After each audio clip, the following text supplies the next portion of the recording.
Hi everyone, मैं प्रिया और अपने चैनल पर आप सभी का स्वागत करती हूँ। चलिए, तो आज हम इस वीडियो में जानेंगे कि महाभारत में ऐसे कौन से 5 बड़े धोखे हो गए थे, जो हमारे भगवान श्री कृष्ण के अलावा तो कोई कर ही नहीं सकता, है ना? तो क्या आप जानते हैं कि वो धोखे ऐसे कौन से थे? तो चलिए, अगर नहीं तो चलिए मैं इस वीडियो के माध्यम से आपको बताती हूँ। सबसे पहली बात ये कि आपको वीडियो में स्टार्टिंग से लेकर एंडिंग तक बने रहना पड़ेगा, क्योंकि जो भी हम आपके साथ कथाएँ शेयर करते हैं, है ना? तो आपको नहीं समझ में आएँगी। चलिए, और हमारे चैनल को सब्सक्राइब भी करते चलें। तो चलिए, बिना समय गँवाए अपन स्टार्ट करते हैं। तो देखिए, महाभारत में से बहुत बड़े 5 बड़े धोखे हो गए थे, है ना?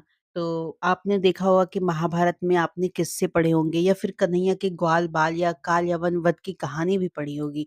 कभी न कभी मन में ऐसी बात नहीं आती कि भगवान श्री कृष्ण ने इनके साथ धोखा किया क्या? लेकिन क्या आपने कभी सोचा है कि अधर्म के मार्ग पर चल रहे इन पापियों का यदि अंत न होता, तो उस समय समाज की क्या तस्वीर होती? आने वाला समय कैसा होता या आने वाली पीढ़ियों को धर्म अधर्म का भेद कैसे पता चलता और एक हम स्वस्थ समाज की कल्पना कैसे साकार होती। ऐसे ही मैं आपको तमाम सवालों के जो जवाब हैं ये सब, वो श्रीमद् भागवत गीता में बहुत अच्छी तरह से मौजूद है और बहुत ही विस्तार से उसमें बताया गया है, जो आज के युग में उतने ही सार्थक हैं जितने सदियों पहले कहे गए थे। चलिए, तो श्री कृष्ण के 5 बड़े धोखे। तो सबसे पहला ये था कि जब बर्बरीक के साथ हुआ था धोखा। देखिए, कथा कहती है कि जब महाभारत का युद्ध जस्ट आरंभ ही होने वाला था, तब भीम के पौत्र और घटोत्कच के पुत्र बर्बरीक ने अपनी माँ को यह वचन दिया था कि जो भी कमज़ोर होगा, मतलब जो भी पक्ष कमज़ोर होगा, उनकी ओर से युद्ध में प्रतिभाग करेंगे। इसके लिए उन्होंने भोलेनाथ की आराधना की और 3 अजेय बाणों को प्राप्त किया था। उधर श्री कृष्ण को इस बात का पता चला कि ब्राह्मण वेश में बर्बरीक के पास पहुंचे और उसका मखौल उड़ाया कि महज 3 बाण के आधार पर वे महाभारत का युद्ध कैसे जीत सकते हैं। तब बर्बरीक ने उन्हें अपने बाणों के बारे में पूरी विस्तार से बता दिया। इस पर हमारे भगवान श्री कृष्ण ने कहा कि यदि उनके बाण अजेय हैं तो वह पीपल के पत्तों में छेद करके दिखाएं। बर्बरिक ने बाण चलाया और सभी पत्तों में छेद हो गया, लेकिन एक पत्ता जो श्री कृष्ण के पीछे था वह बाकी रह गया था। तो बाण उनके चरणों के चक्कर काटने लगा। फिर क्या होता है? कहते हैं कि इसके बाद श्री कृष्ण ने बर्बरिक से दान में उनका सिर माँग लिया था। इस दान को सुनते ही वह समझ गया कि यह जो सामने है वह ब्राह्मण नहीं हो सकते। तो बर्बरिक ने उनसे पूछा कि वह कौन है और श्री कृष्ण ने उन्हें सच बताकर अपने विराट रूप में दर्शन कराया।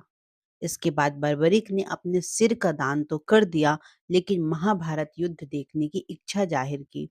इस पर हमारे भगवान श्री कृष्ण ने बर्बरिक की महाभारत युद्ध को देखने की इच्छा पूर्ति के लिए उस पर अमृत का छिड़काव कर कर एक पहाड़ी पर उसका सिर रख दिया, ताकि वह पूरा महाभारत का जो युद्ध था वो देख सके। यह घटना जिस जगह पर हुई, वर्तमान में हरियाणा के वह हिसार जिले में है। वैसे बर्बरी की कहानी मैंने एक वीडियो में बताई है, वो मैं आपको डिस्क्रिप्शन बॉक्स में शेयर कर दूँगी, तो आप वहाँ से जाकर विज़िट कर सकते हैं। चलिए, अब दूसरा जो धोखा था वो कर्णवध की ऐसी थी कथा। कैसे? कहते हैं कि महाभारत के अनुसार जब कर्ण और अर्जुन का युद्ध चल रहा था, तब संग्राम में कर्ण ने अपने बाणों से शत्रु पक्ष के बहुत से वीरों का संहार कर डाला था। जब 17वें दिन पहले तक जो था वो कर्ण का युद्ध अर्जुन के अतिरिक्त सभी पांडवों से हुआ। उसने महाबली भीम सहित पांडवों को एक-एक करके परास्त कर दिया, लेकिन माता कुंती के दिए वचन के अनुसार उसने किसी भी पांडव की हत्या नहीं की।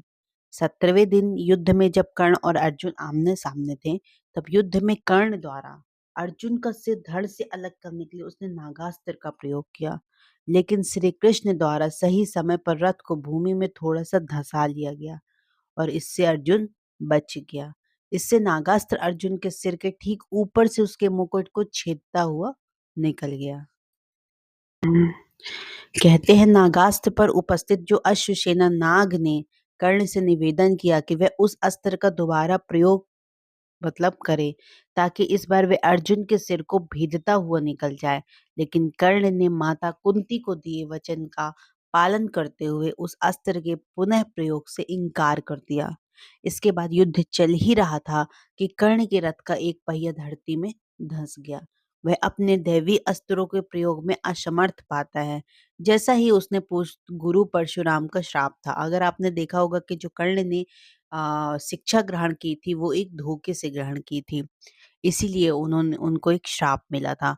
तब कर्ण अपने रथ के पहिए को निकालने के लिए नीचे उतरते हैं और अर्जुन से निवेदन करते हैं कि युद्ध के नियमों का पालन करते हुए वे कुछ देर तक उस पर बाण चलाना बंद कर दे। तब श्री कृष्ण अर्जुन से कहते हैं कि कर्ण को कोई अधिकार नहीं है कि वह अब युद्ध नियमों और धर्म की बात करे, जबकि स्वयं उसमें भी अभिमन्यु के वध के समय किसी भी युद्ध नियम और धर्म का पालन नहीं किया। उन्होंने अर्जुन से कहा कि कर्ण अभी असहाय है, इसलिए उसका वध करें। तब अर्जुन ने एक दैवी अस्त्र का उपयोग करते हुए कर्ण का सिर धड़ से अलग कर दिया। देखिए, फिर कहते हैं कि जयद्रथ वध में भी श्री कृष्ण की माया थी, है ना? अगर आपने महाभारत देखी होगी तो आपको बहुत अच्छे से पता होगी। कैसे? कहते हैं सूर्यास्त के पहले जयद्रथ को मारने की अर्जुन ने प्रतिज्ञा सुनकर जयद्रथ काँपने लगा था।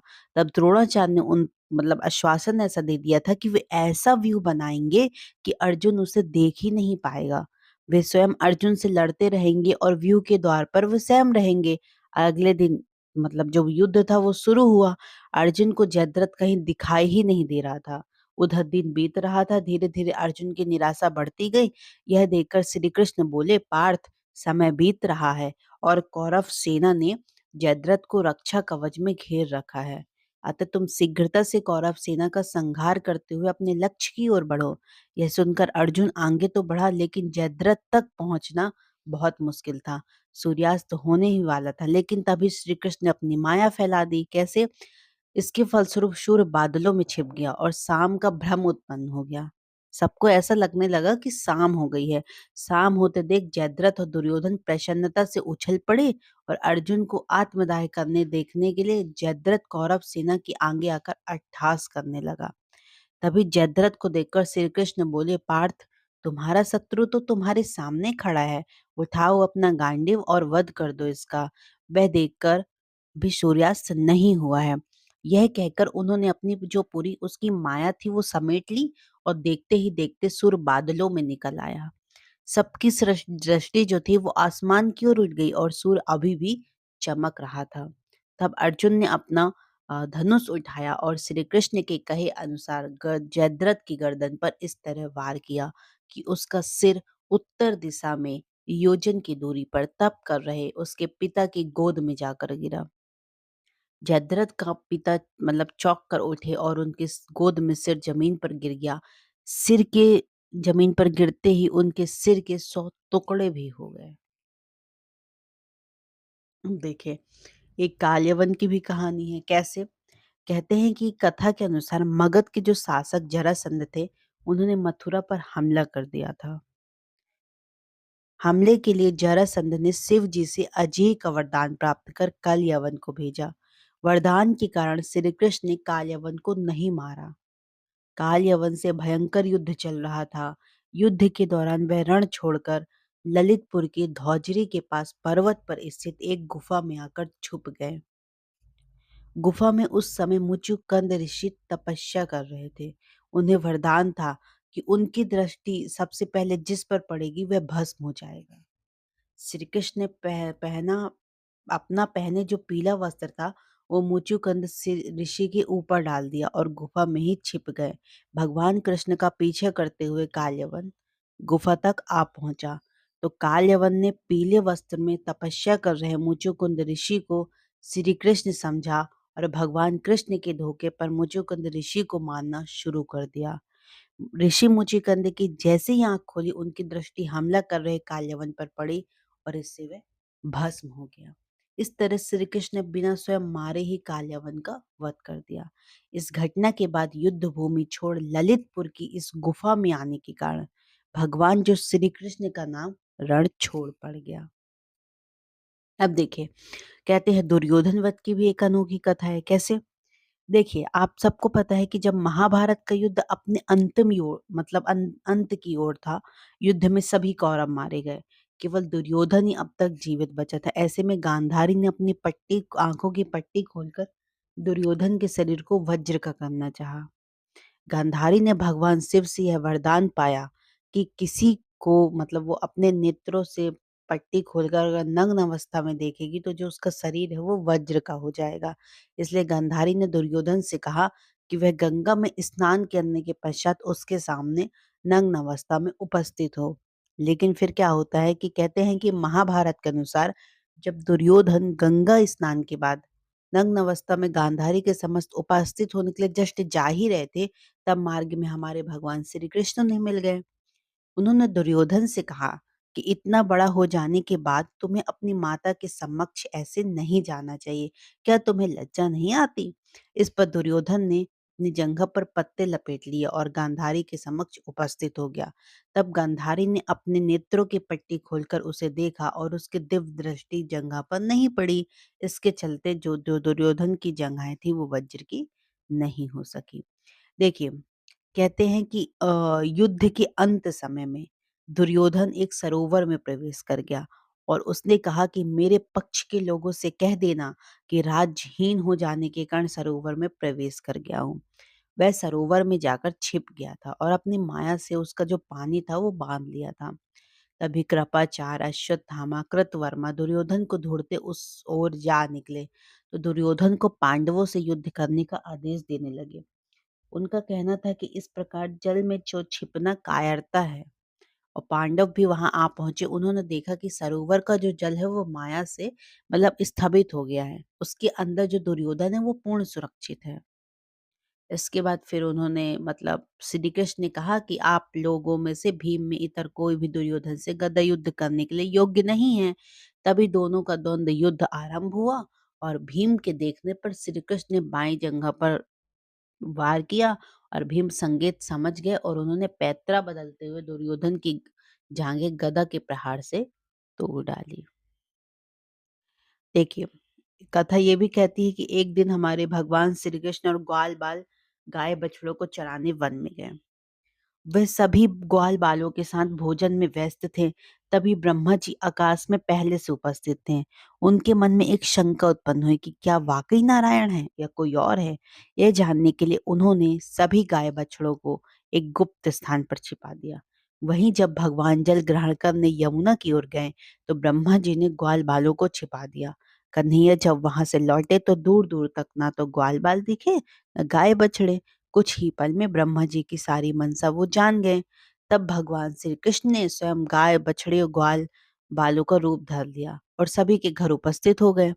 यह क्रम कई दिनों तक चलता रहा। तब ब्रह्मा जी ने सोचा कि ग्वाल बाल और गाय बछड़े इतने दिनों से गायब हैं, लेकिन इनके परिवार वाले व्याकुल ही नहीं हुए। ऐसा क्या है, अब तक शांति है। तब ब्रह्मा जी ने कहा कि उन्होंने जिन ग्वाल बालों और गाय बछड़ों को छिपाया है वह तो श्री कृष्ण के पास है। तब उन्हें अपनी गलती का एहसास हुआ। वह समझ गए कि कन्हैया और कोई नहीं, स्वयं नारायण है। तब उन्होंने ब्रज जाकर श्री कृष्ण से क्षमा याचना की और कन्हैया प्रसन्न होकर ब्रह्मा जी को अपने चतुर्भुज रूप के दर्शन भी करा दिए। चलिए, तो देखिए, हमने आपको यही सब बताया कि जो महाभारत में 5 बड़े धोखे हुए थे, वो श्री कृष्ण के अलावा कोई नहीं कर सकता। श्री कृष्ण के मतलब अनुसार ही हम पांडवों ने सारा युद्ध लड़ा और श्री कृष्ण ने उनका बहुत ही साथ दिया। चलिए, आई होप आपको वीडियो बहुत पसंद आई होगी, तो ज़्यादा से ज़्यादा लोगों तक शेयर करें और हमारे चैनल को सब्सक्राइब भी करें। देखिए, बहुत ही अच्छी कथा थी। मुझे तो बहुत ही अच्छा लगा वीडियो बनाने में।